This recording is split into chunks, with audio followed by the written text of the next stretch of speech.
اہل ایمان اہل توحید ایک ہوں گے، عالمین فرمائیں گے، پوچھیں گے تم کون؟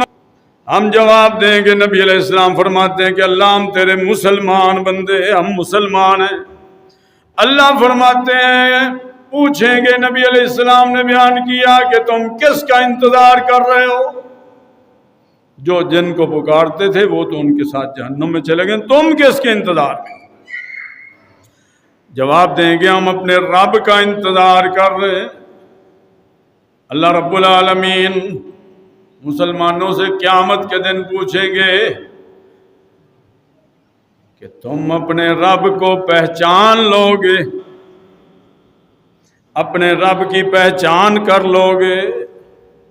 مسلمان جواب دیں گے، جی اللہ جی ہم ضرور پہچان لیں گے۔ اللہ رب العالمین سوال کریں گے کہ تم نے تو اپنے رب کو دیکھا ہی نہیں، پہچانو گے کیسے؟ اللہ مسلمان جواب دیں کہ نبی علیہ السلام کا فرمان ہے، آپ کی حدیث مبارکہ ہے کہ ہمارے اللہ تجھ جیسا کوئی بھی نہیں، تیرے جیسا کوئی بھی نہیں، تیری برابری کرنے والا کوئی بھی نہیں۔ اللہ رب العالمین جب یہ توحید کے کلمات سنیں گے، اللہ مسلمانوں کے سامنے نمودار ہو جائیں گے، اللہ رب العالمین سامنے آ جائیں گے، فرمائیں گے ابشروا ایھا المسلمون، ابشروا ایھا المسلمون، خوش ہو جاؤ مسلمانوں، خوش ہو جاؤ، لیس منکم احد الا جعلت مکانہ فی النار یہودیا او نصرانیا۔ جو مسلمان اس میدان میں میری زیارت کر رہا ہے، مجھے دیکھ رہا ہے، میں نے اس کی اگر خامیاں بھی تھیں تو اس کی جگہ پر کوئی نہ کوئی یہودی یا عیسائی جہنم میں بھیج دیا ہے۔ اس نے اللہ کا دیدار کر لیا، پھر وہ جہنم میں نہیں جائے گا۔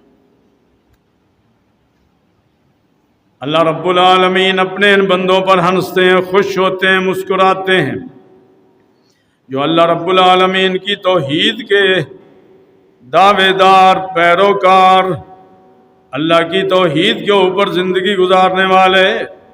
اللہ رب العالمین ایسے لوگوں کے اوپر مسکراتے ہیں۔ نبی کریم صلی اللہ علیہ وسلم نے دوسری حدیث کے اندر ان لوگوں کا ذکر کیا کہ جو لوگ راتوں کو اٹھ کے اللہ کی عبادت کرتے ہیں، قیام اللیل کرتے ہیں، تہجد پڑھتے ہیں، پچھلی رات اٹھ کے اللہ کی عبادت کرتے ہیں۔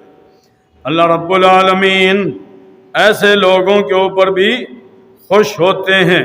نبی علیہ السلام نے فرمایا ثلاثۃ یحبهم اللہ ویضحک الیہم ویستبشر بہم۔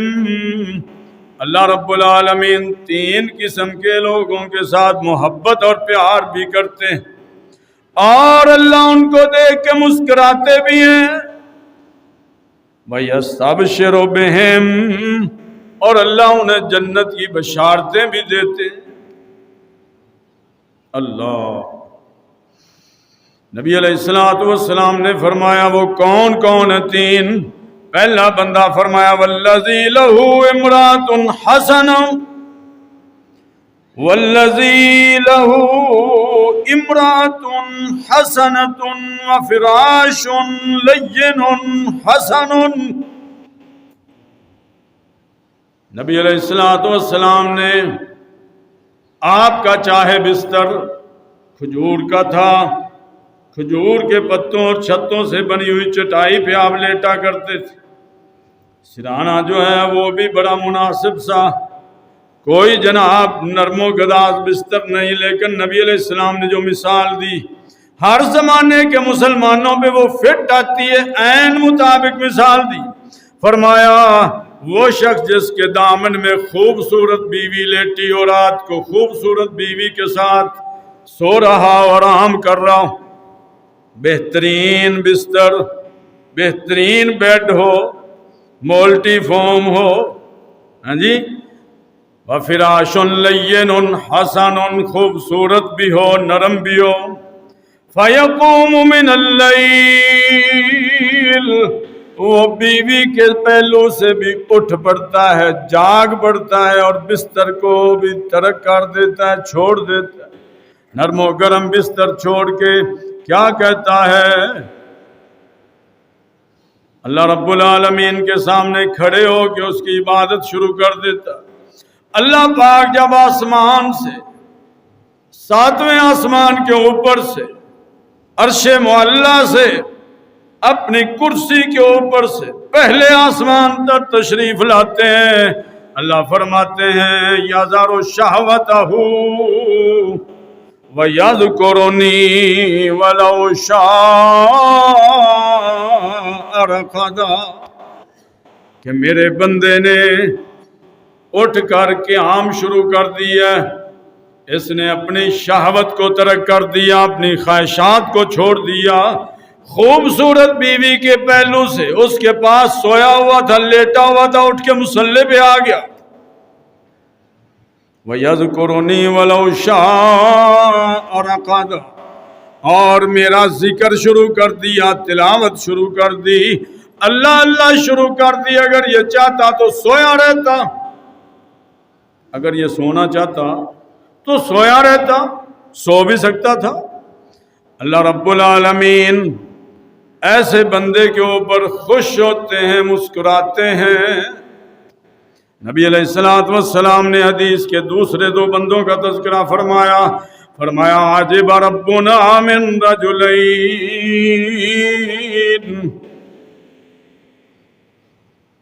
اللہ، عجب ربنا من رجلین، یہی بندہ دوسری روایت کے اندر جس کا ذکر آیا، اللہ اس کے اوپر خوش ہوتے ہیں۔ جو آدمی نرم گرم بسترے کے اوپر لیٹا ہوتا ہے، خوبصورت حسین و جمیل محبوب ترین بیوی کے پاس لیٹا ہوتا ہے، بیوی بھی چھوڑ دیتا ہے، بستر بھی چھوڑ دیتا ہے، اللہ کی عبادت کے لیے کھڑا ہو جاتا ہے۔ اللہ فرماتے ہیں ایا ملائکتی،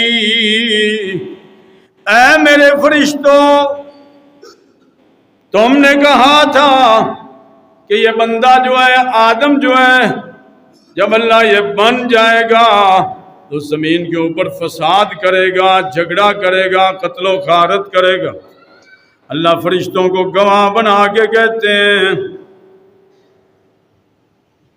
اے میرے ملائکہ انظروا الی عبدی، میرے بندے کی طرف غور سے دیکھو، سارا عن فراشہ ووطائہ من بین حبہ واہلہ، اس بندے نے اپنی محبوب بیوی کو بھی چھوڑ دیا ہے، اپنے نرم گرم بسترے کو بھی چھوڑ دیا ہے۔ کیا کر رہا ہے؟ میری رحمت کا متلاشی بن کے نماز پڑھ رہا ہے، میری عبادت کر رہا ہے۔ اللہ،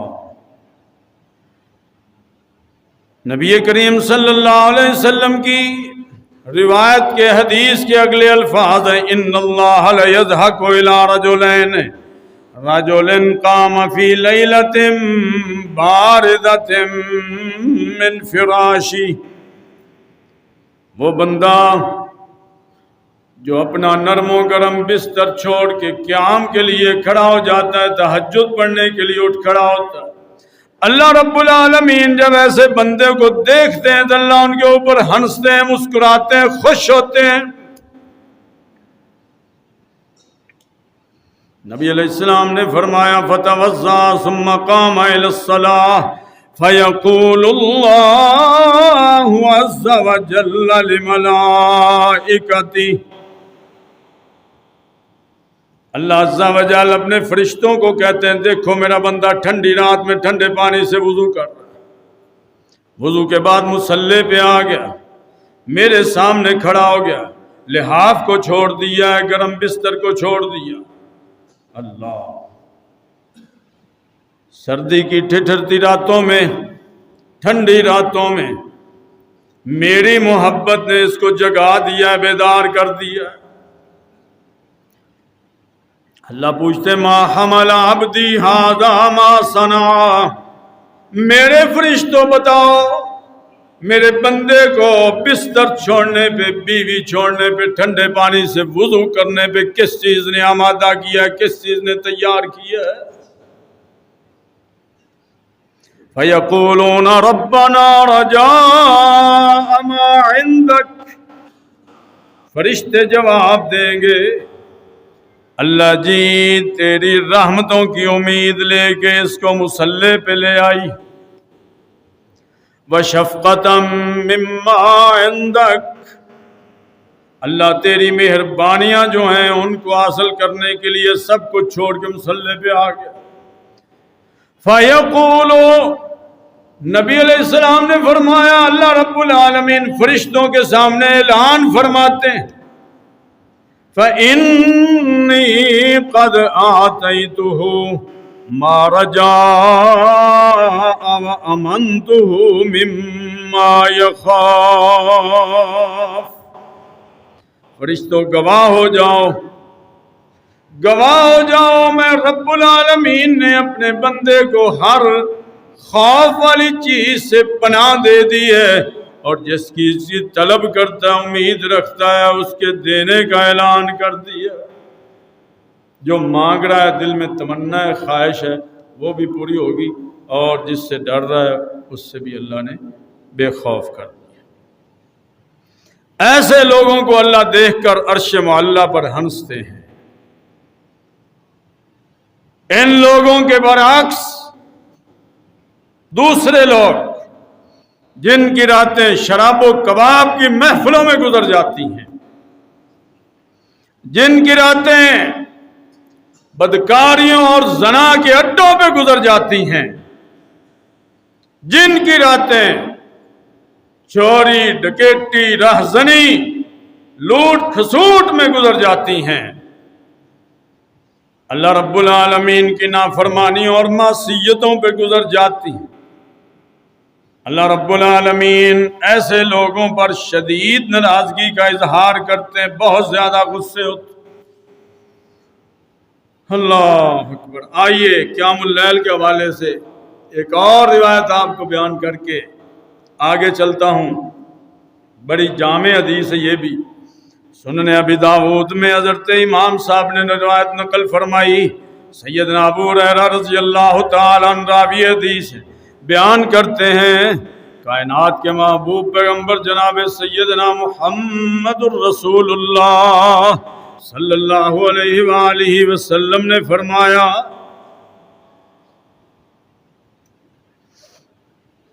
رحم اللہ رجلا، اللہ رب العالمین ایسے بندے کے اوپر رحم کرے، رحمت برسائے، قام من اللیل، جو رات کو تہجد پڑھنے کے لیے بیدار ہوا، اٹھ کھڑا ہوا، فصلی وایقظ امرأتہ، خود بھی اس نے تہجد پڑھی اور اپنی بیوی کو بھی بیدار کیا، جگا کے نماز پڑھائی۔ اگلی بات، آج کے ماحول میں سوچنا بھی شاید مشکل ہو، نبی علیہ السلام کا فرمان سنیے، فَإِنْ أَبَتْ، اگر بیوی نے بیدار ہونے سے، جاگنے سے، اٹھنے سے، بستر چھوڑنے سے انکار کر دیا، نَزَعَ فِي وَجْهِهَا الْمَاءَ، وہ میاں جو ہے، خامد جو ہے، وہ پانی کا چھینٹا چہرے پہ پھینکتا ہے، بیوی کے چہرے پر پانی پھینک دیتا ہے۔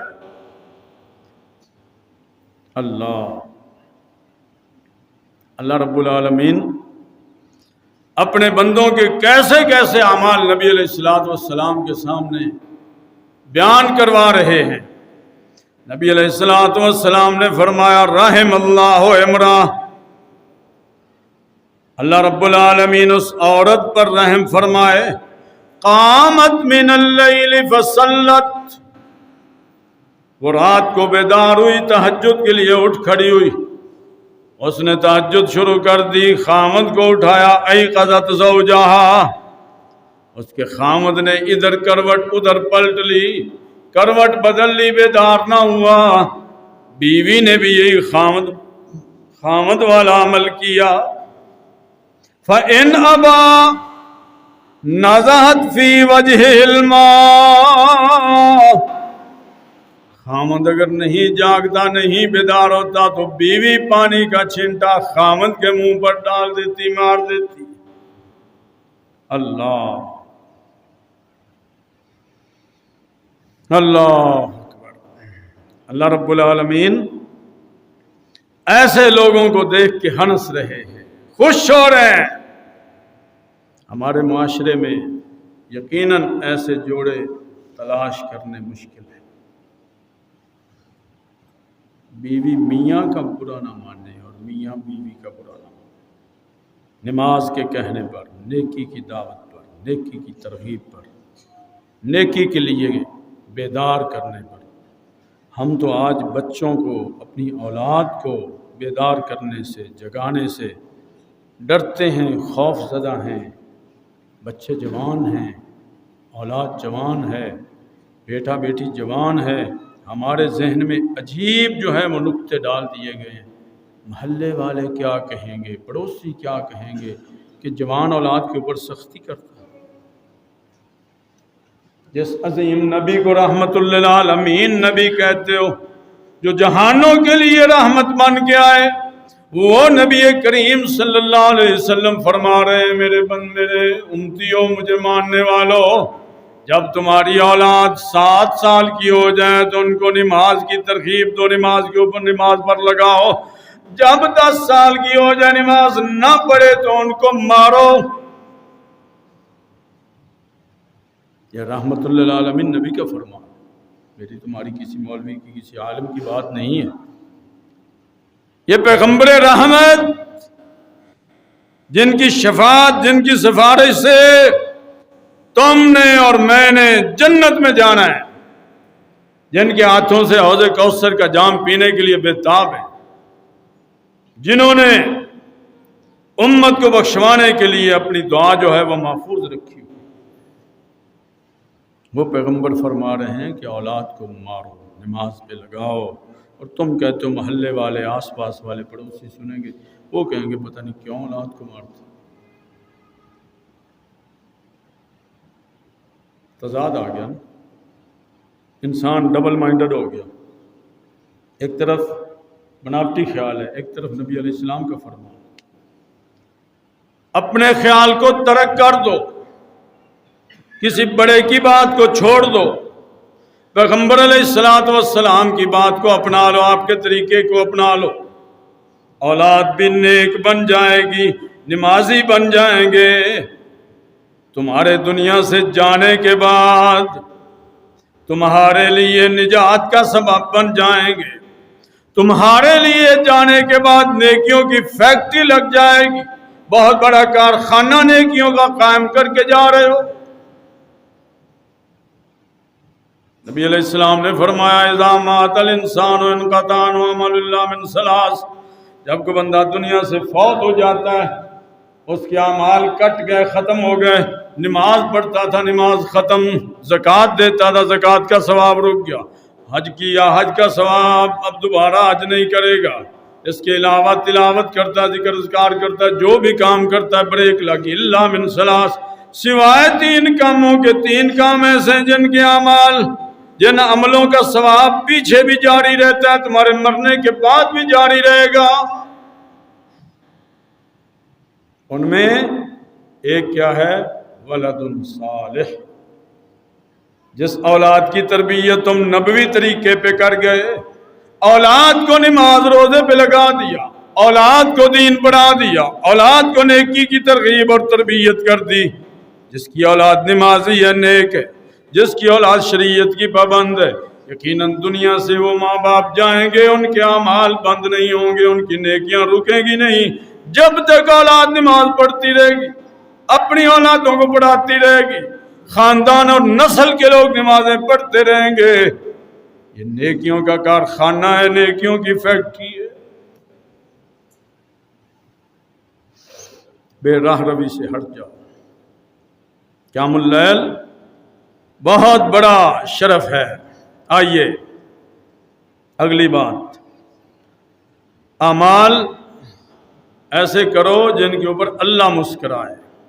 اللہ جن کے اوپر ہنستے ہیں، خوش ہوتے ہیں. اللہ اکبر. جو شخص ایثار اور قربانی کا جذبہ اپنے دل میں رکھتا ہے، سوچ میں، دماغ میں رکھتا ہے، اللہ اس کے اوپر مسکراتا ہے. نبی کریم صلی اللہ علیہ وآلہ وسلم کے پاس ایک آدمی آیا. صحیح البخاری کی روایت ہے. اللہ کے حبیب صلی اللہ علیہ وسلم کے سامنے آ کے اپنی کمزوری بیان کی، فاقہ زدہ بیان، اپنی کیفیت بیان کی، بھوک کی شدت بیان کی. نبی کریم صلی اللہ علیہ وسلم نے امہات المومنین ازواج مطہرات کے گھروں سے کھانے کا پتہ کروایا کہ ایک مہمان کا کھانا میسر آ جائے. لیکن کسی گھر سے بھی کھانا نہ مل سکا. اللہ کے حبیب صلی اللہ علیہ وسلم نے اپنے صحابہ کو کہا کہ کوئی اس کی مہمانی کر دے. حضرت ابو طلحہ انصاری رضی اللہ تعالیٰ عنہ مشہور واقعہ کہتے ہیں میں میزبانی کروں گا، آپ کا مہمان، اس کو میں کھانا کھلاؤں گا. ساتھ لے کے گھر چلے گئے. گھر میں خوش بخت بیوی ہے. بیوی نے مہمان کو دیکھ کے یہ نہیں کہا کہ پہلے گھر میں کچھ موجود نہیں، مہمان لے کے آ رہے ہو. مہمانوں کا جناب، اس کو تم نے مہمان خانہ گھر کو بنا دیا. نہیں، کوئی بات نہیں کی. بیوی نے کہا کہ مہمان تمہارا بھی ہے، میرا بھی ہے، نبی کریم صلی اللہ علیہ وسلم کا مہمان ہے. فرمایا واللہ ما عندی الا قوت الصبیہ، بچوں کے کھانے کے علاوہ کچھ بھی نہیں پڑا، بچے سوئے ہوئے ہیں. سیدنا ابو طلحہ انصاری رضی اللہ تعالیٰ عنہ بیان کرتے ہیں، بیوی کا ذہن بناتے ہیں، اذا اراد الصبیۃ العشاء فنومیہم، اگر بچے بھوک کی وجہ سے جاگ جائیں تو انہیں تھپکیاں دے کے سلا دینا. وتعالی فاطفئ السراج ونطوی بطوننا اللیلہ، کھانا لے آؤ، خوراک میرے پاس لے آؤ بچوں کا جو بچا کے رکھا ہوا ہے. اور کیا کرنا ہے؟ اور دیے کو بجھا دو، روشنی گل کر دو، لائٹ آف کر دو. اچھا جی، عرب کا طریقہ کار تھا، مہمان میزبان کے ساتھ کھانا کھاتا ہے، خود بھی کھاتا ہے، اس کو بھی کھلاتا ہے. اللہ اکبر. فرمایا فنومی، بچوں کو سلا دینا ہے. ونطوی بطوننا اللیلہ فاطفئ السراج، جب ہم بیٹھ جائیں گے نا، کھانا لگ جائے گا تو تم دیا جو ہے، روشنی جو ہے وہ ٹھیک کرنے کے لیے لالٹین بجھا دینا. ہمارا مہمان سیر ہو کے کھا لے گا اور ہم رات اسی طرح بھوکے رہ کے گزار. صبح کا وقت ہوا، نبی کریم صلی اللہ علیہ وسلم رؤوف الرحیم پیغمبر مسجد میں موجود ہیں. حضرت ابو طلحہ انصاری مسجد میں پہنچے. اللہ کے حبیب صلی اللہ علیہ وسلم کے پاس اللہ رب العالمین نے جبریل امین علیہ السلام کو پہلے ہی بھیج دیا. حضرت جبریل امین علیہ السلام قرآن مجید لے کے آ گئے، قرآن بنا دیا صحابی کے عمل کو. اللہ کے حبیب صلی اللہ علیہ وسلم فرماتے ہیں لَقَدْ عَجِبَ اللَّهُ عَزَّ وَجَلَّ أَوْضَحِكَ مِنْ فُلَانٍ وَفُلَانَا، میرے صحابہ رات اللہ رب العالمین میرے فلاں صحابی مرد، فلاں صحابی عورت، یعنی ابو طلحہ انصاری اور ام طلحہ انصاریہ، ان کے اوپر اللہ خوش ہوئے ہیں، مسکرائے ہیں. اللہ کا مسکرانا کس عمل پر؟ ایثار پر، قربانی پر. فرمایا وَيُؤْثِرُونَ عَلَىٰ أَنفُسِهِمْ وَلَوْ كَانَ بِهِمْ خَصَاصَةٌ، یہ قرآن اتار دیا۔ اگرچہ خود وہ محتاج ہوتے ہیں، ضرورت مند ہوتے ہیں، حاجت مند ہوتے ہیں، وہ کیا کرتے ہیں؟ اپنے بھائیوں کے اوپر اثار کرتے ہیں، قربانی کا جذبہ ہے۔ وَمَن يُوقَ شُحَّ نَفْسِهِ فَأُولَٰئِكَ هُمُ الْمُفْلِحُونَ۔ جو شخص نفس کی بخیلی سے بچا لیا گیا، دل بڑا ہوئے تو پھر سارے کام انسان کھلے دل نال کرتا ہے۔ جو شخص نفس کی بخیلی سے بچا لیا گیا، اللہ فرماتے ہیں یہ لوگ کامیاب ہیں۔ جن کے دلوں میں بخل رہا کہ بچوں کا کیا بنے گا، ہمارا کیا بنے گا، گھر میں ہے کچھ نہیں، وہ لوگ پھر ایسے اعمال نہیں کر سکتے، ایثار نہیں کر سکتے، قربانیاں نہیں دے سکتے۔ تو ایسے لوگوں کے لیے اللہ رب العالمین نے اپنی خوشنودی رکھی ہے۔ نبی علیہ السلام کا کیا فرمان ہے کہ جس بندے کے اوپر اللہ مسکرا دیا دنیا میں، اس کا حساب و کتاب نہیں ہوگا، اس کا حساب و کتاب نہیں ہوگا۔ وہ بندہ جو ہے وہ اللہ کے مقربین میں شامل ہو جائے گا، وہ حساب و کتاب والے مرحلوں سے گزر جائے گا۔ اللہ، یہ اللہ رب العالمین کا ہمارے اوپر انعام ہے، احسان ہے کہ اللہ اپنے بندوں کے نیک اعمال، اچھے کام دیکھ کے مسکراتے ہیں۔ اللہ حکم الحاکمین اپنے بندوں کی نیکیوں کو دیکھ کے مسکراتے ہیں۔ ایمان والے کے اوپر بھی اللہ مسکراتے ہیں، قیام اللیل کرنے والے کے اوپر بھی اللہ مسکراتے ہیں، توحید کے کاربند پہ اللہ مسکراتے ہیں، اظہار اور قربانی کرنے والے پر اللہ مسکراتے ہیں، اور قیامت کے دن جو آخری جنتی جنت میں جائے گا اس پر بھی اللہ مسکرائیں گے، اس کے اوپر بھی اللہ خوش ہوں گے، مسکرائیں گے۔ اللہ